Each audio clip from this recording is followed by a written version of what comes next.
Welcome to Level Up, where you get the score on video games. I have to admit, Xiaolin Showdown was a guilty pleasure for me, mostly since when it came out, I was a little too old for this show by society standards, and because most of my friends thought it wasn't that good anyways. Nonetheless, I liked it, with its different settings, interesting villains, and kid-friendly kung fu. The magical items, the Shenggong Wu, just tied it all together, making me look forward to seeing what would be discovered and how it would be used.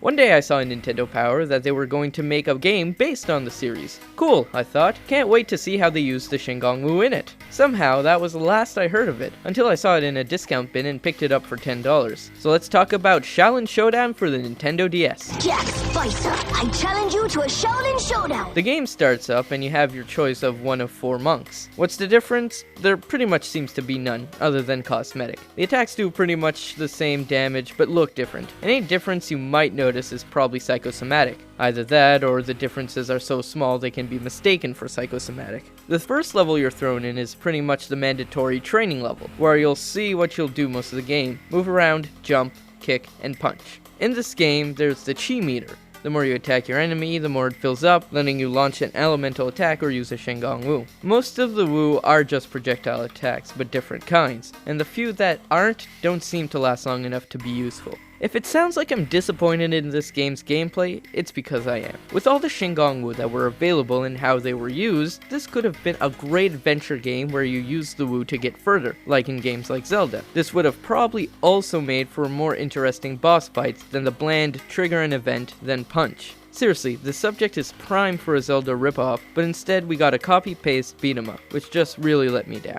Fine, and the game is first to cry uncle loses. To talk about the graphics, this game looks weird. There are some jagged edges at really random place, and some of the colors are just off, with some skin tones looking very gray. Probably doesn't help that the camera is oddly framed and you can't change the angle. However, some of the enemies are really well done, and the 2D cutscenes and random images are perfect remakes from the cartoon. But since most of the time you're going to be looking at your character fighting in the 3D area, it's not really worth it. The music left no real impression on me.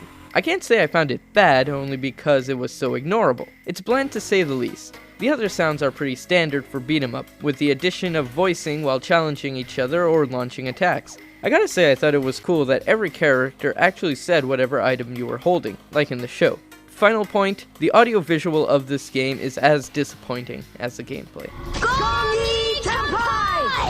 This game was a disappointment, but hey, I shouldn't be surprised. Buy a cheap game and don't be shocked when you get a cheap game. For a bit, this game made me question the subject itself. Was it lame enough to deserve a game like this? I mean, back when I watched it when it was new, I thought it was good, but I also didn't see that they used a different spelling of Xiaolin. Because 4 literacy is 2. I gotta stop stealing Lucara's jokes. But then I kind of looked at it again. It's not all that bad. It's just not as good as it could be. I mean, nothing prevented me from beating it other than that one glitch one time, and I didn't feel like I was suffering while I was playing. I think that if publishers Konami would have released a similar game for the SNES in 2D, it would have been one of those underrated games for the system. But now, we have higher standards for our graphics, gameplay, and minigames, and expect more than one easily erasable save file.